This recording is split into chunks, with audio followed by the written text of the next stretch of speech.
তো সেখানে ওর হাজবেন্ডের সাথে ওর সেপারেশন হয়ে গেছে, ওটার সাথে আগেই ঝামেলা ছিল, ওই আমার গাড়ি আটকায় ওর সাথে একটা ঝামেলা করছে।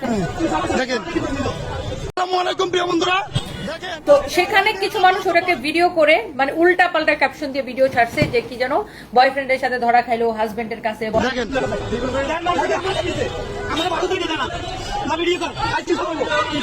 বয়ফ্রেন্ডের বিলাসবহুল গাড়িতে। আমি কি ওর বয়ফ্রেন্ড? ওটা আমার গাড়ি।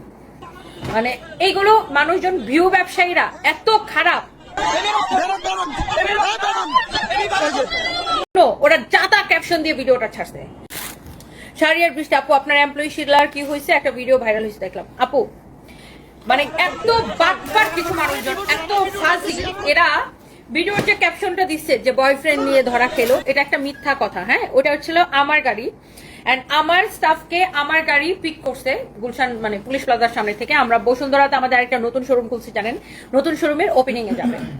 গত কিছুদিন ধরে সোশ্যাল মিডিয়ায় একটি ভিডিও ভাইরাল হচ্ছিল। সেখানে দেখা যায় তার সাবেক স্বামী স্ত্রীকে নিয়ে হট্টগোল করছে রাস্তার মধ্যে। সেখানে গাড়িটি ছিল তনির, সেই মেয়েটি ছিল তনির স্টাফ। সেইটি বিস্তারিত জানাচ্ছেন তনি আমাদেরকে নিজেই। আপনাদের এই ভিডিওটি কেমন লেগেছে অবশ্যই আমাদের কমেন্টে জানাতে ভুলবেন না। ধন্যবাদ।